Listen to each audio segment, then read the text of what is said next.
There's a photograph that still exists, locked in a vault in Virginia. It shows a child who should not have been possible.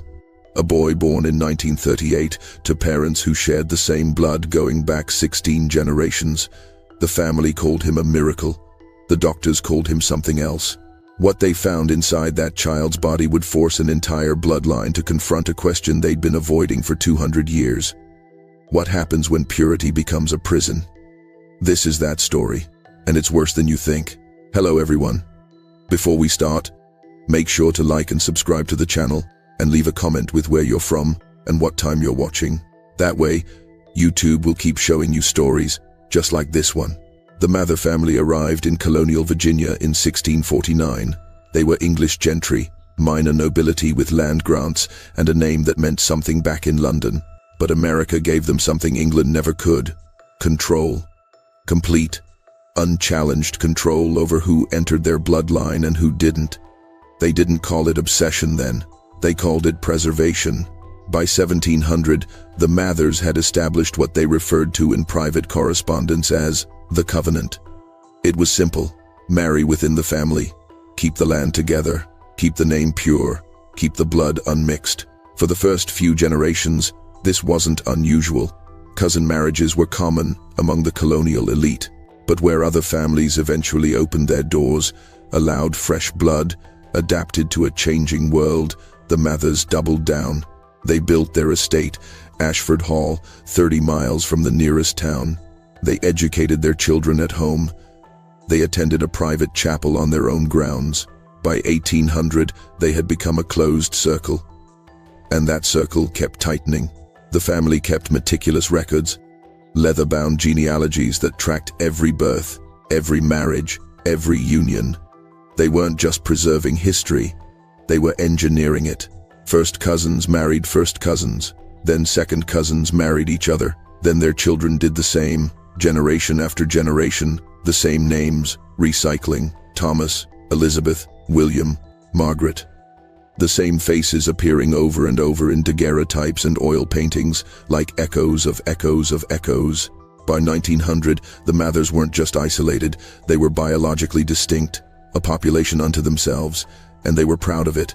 They believed they had achieved something rare, something sacred. They believed their blood was purer than anyone else's in Virginia, maybe in all of America. They believed they had protected themselves from the contamination of the outside world. They had no idea what they'd actually done. The first signs appeared in the 1870s, but no one called them warnings. A daughter born with 6 fingers on her left hand. A son whose legs bowed so severely he never walked without pain. A stillbirth. Then another. Then 3 in a single year. The family called these things God's will. They held private funerals. They buried the children in the family cemetery behind Ashford Hall, under stones that listed no cause of death. They didn't write about these losses in letters. They didn't speak of them to outsiders. And they certainly didn't stop marrying each other.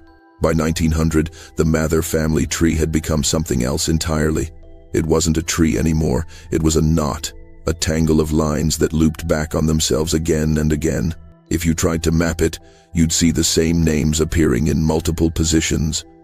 A man who was simultaneously someone's uncle, second cousin, and grandfather. A woman who was both aunt and sister-in-law to the same child. The mathematics of kinship had broken down. What remained was something biology was never meant to handle, but the outside world barely noticed. The Mathers kept to themselves. They were wealthy enough that eccentricity was called tradition. They owned enough land that isolation seemed like choice rather than necessity. When they came to town, which was rare, people remarked on how they all looked alike. The same sharp nose, the same deep-set eyes, the same way of holding their heads, tilted slightly back, as if perpetually looking down at something beneath them. People said they looked aristocratic, pure. No one said what they actually looked like, copies degrading with each generation. Then came 1923. A Mather daughter, Catherine, tried to leave. She was 17. She'd read books smuggled in by a sympathetic tutor. She'd seen photographs of the world beyond the estate. She wanted to go to Richmond, maybe even further. She told her father she wanted to marry someone from outside the family. Someone new. The conversation lasted 4 minutes. Her father, Thomas Mather VI, made his position clear. If she left, she would be dead to them. Her name would be struck from the family Bible. Her face would be removed from the portraits. She would become a ghost. Catherine stayed. 6 months later, she married her first cousin. His name was also Thomas. Catherine and Thomas had their first child in 1925, a daughter. She lived for 3 days. The second child came in 1927, a son. He survived, but he never spoke, not a single word in his entire life. He would sit in the corner of the nursery, rocking back and forth, his eyes fixed on nothing. The family doctor, a man named Harold Brennan who had served the Mathers for 30 years, wrote in his private journal that the boy seemed trapped in a place the rest of us cannot see. The third child was born in 1929, another daughter. She appeared healthy at first. Then, at age 4, she began having seizures, 10, sometimes 15 a day. She died before her 8th birthday, but Catherine and Thomas kept trying, because that's what Mathers did. You produced heirs. You continued the line. By 1935, Catherine had been pregnant 7 times. 3 children survived past infancy. None of them were quite right. The family stopped inviting the doctor to holiday gatherings. They stopped hosting the rare visitors who still came to Ashford Hall. The shutters stayed closed. The gates stayed locked. Inside those walls, something was unraveling. Then, in January of 1938, Catherine became pregnant again. She was 32 years old and exhausted. Her body had been through too much. But this pregnancy was different. She didn't get sick. She didn't have the complications that had plagued her other pregnancies. For the first time in years, there was hope. Maybe this child would be the one. Maybe this child would be perfect. Maybe this child would prove that the covenant had been right all along. The boy was born on September 14th, 1938.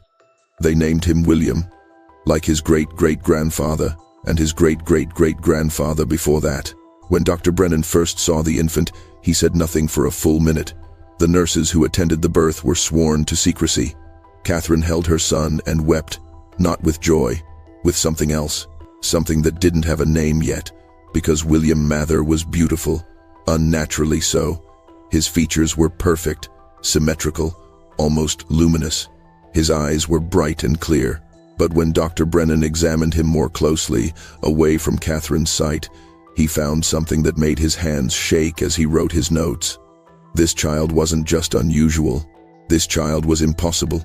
William's heart was on the right side of his chest, not the left, where it belonged, but the right. A condition called dextrocardia, rare, but not unheard of. But that wasn't all. His liver was on the left, his stomach was reversed. Every major organ in his body was a mirror image of where it should have been. Complete situs inversus. Dr. Brennan had read about it in medical journals. It occurred in perhaps 1 in every 10,000 births. But there was more. William had extra bones in his feet, small, vestigial things that served no purpose. His skull was slightly misshapen, not enough to see, but enough to feel under careful examination. There were ridges where there shouldn't be ridges, gaps that had closed too early or too late. And his blood. When Brennan drew samples, something was wrong with the cellular structure. The red blood cells were malformed, some too large, others too small. His white blood cell count was abnormal. His platelets didn't cluster the way they should. It was as if William's body had been assembled from a blueprint that had been copied and recopied so many times that errors had crept into every system. But the child lived. He breathed. He cried. He fed. And as the weeks passed, he began to grow. The family celebrated quietly. They told themselves that William's differences were merely curiosities. After all, he was alive. He was a Mather. He would carry on the name. Dr. Brennan said nothing to contradict them.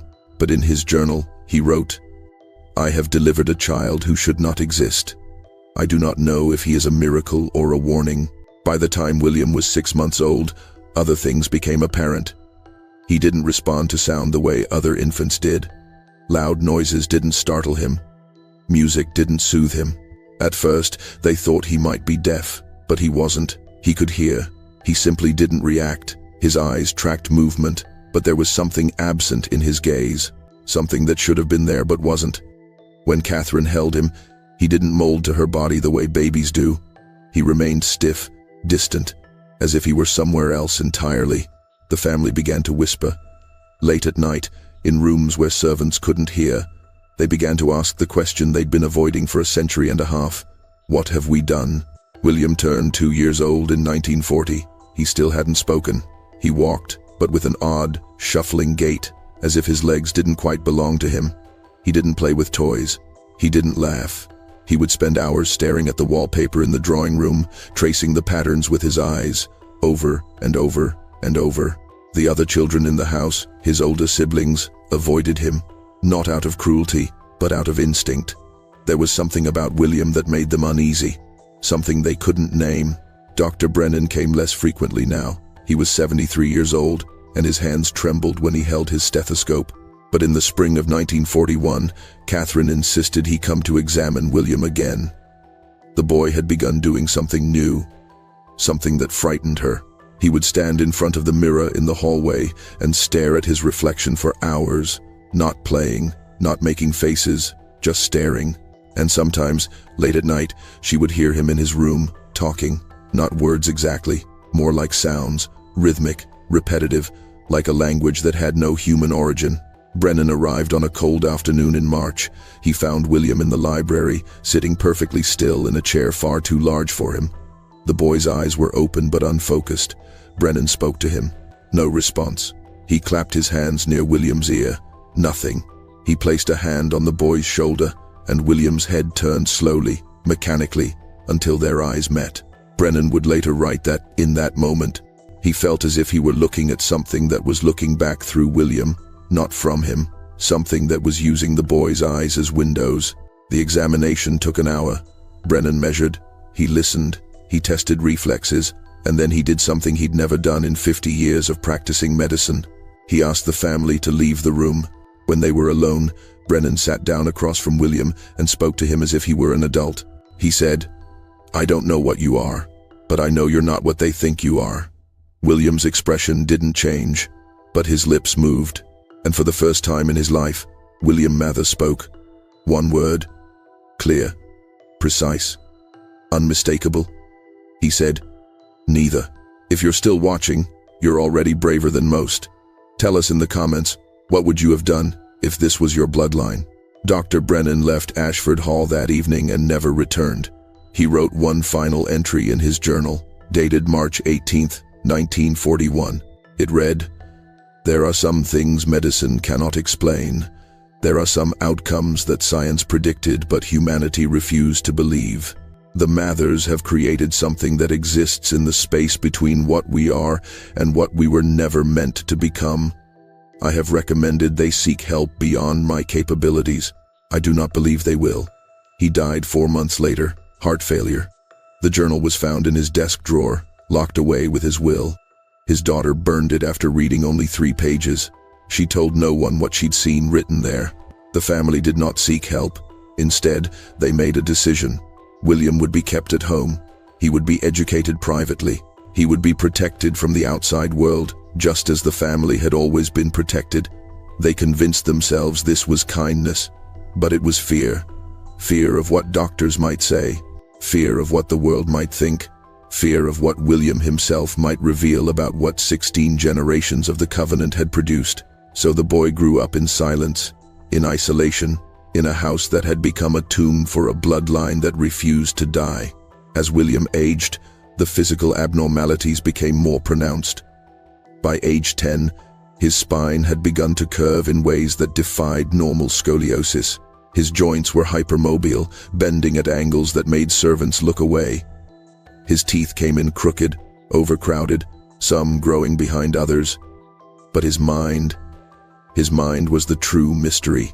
He taught himself to read by age 5, though no one had instructed him. He could do complex mathematics in his head.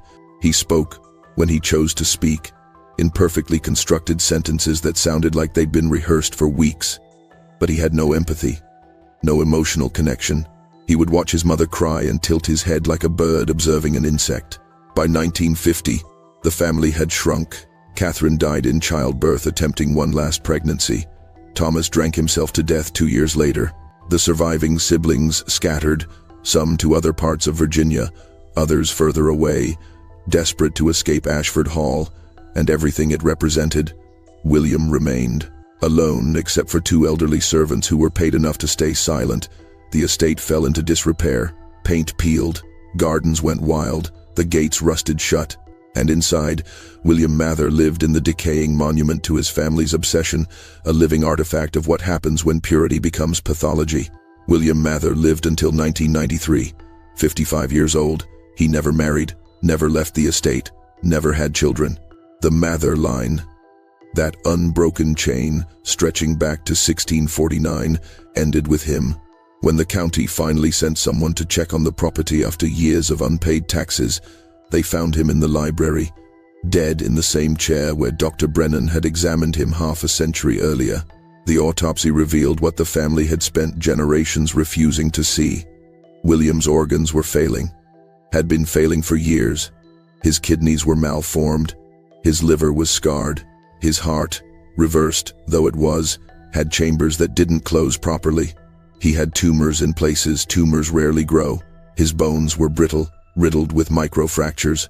Genetically, the medical examiner wrote, William Mather had the biological profile of someone whose parents were more closely related than first cousins, closer than siblings. The DNA analysis showed something that shouldn't exist outside of laboratory experiments. Homozygosity at a level incompatible with long-term survival. The estate was sold. Ashford Hall was torn down in 1997. Developers built a subdivision on the land. Families moved in.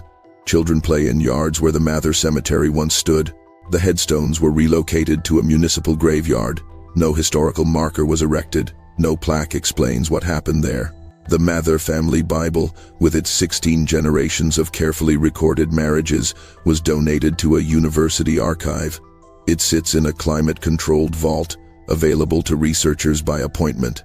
Almost no one requests to see it, but the medical records remained.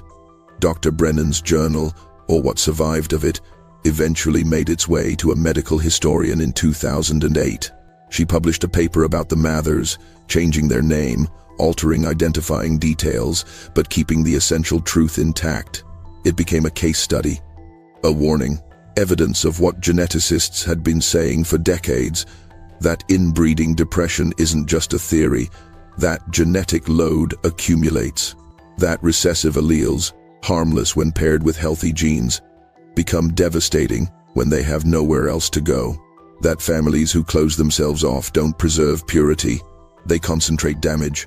The paper estimated that by the 16th generation, William Mather's coefficient of inbreeding was approximately 0.39. For context, the child of full siblings has a coefficient of 0.25. William's parents weren't just related. They were the product of a genetic bottleneck so severe that William himself was essentially the offspring of what genomics would classify as a single ancestral individual, replicated and recombined until the copies broke down. He wasn't an individual. He was an endpoint. There's a question people ask when they hear this story. They ask, how could they not know? How could an entire family, educated people, wealthy people, people with access to doctors and books and the outside world, not understand what they were doing? But they did know. On some level, they always knew. The stillbirths told them. The deformities told them. The children who didn't speak, who seized, who died young, they all told them. But knowing and accepting are different things. The Mathers chose their bloodline over their children. They chose tradition over survival. They chose the idea of purity over the reality of what purity costs. William Mather's photograph still exists. It's in that university archive, attached to the family Bible. He's 12 years old in the picture, standing in front of Ashford Hall in a suit that's too large for him. His face is pale, beautiful in that uncanny way. His eyes stare directly at the camera, and if you look long enough, you start to feel what Dr. Brennan felt. That you're not looking at a person, you're looking at the final page of a book that should never have been written, a story that ended the only way it could, with silence, with decay, with a bloodline so pure it poisoned itself. The Mathers believed they were protecting something sacred. What they actually protected was a genetic time bomb, and William was the explosion, the last Mather. the end of 16 generations. The child no one could explain, because explaining him meant admitting what the family had done to itself. And some truths are too terrible to speak out loud, even when they're staring back at you from a mirror, even when they're written in your blood.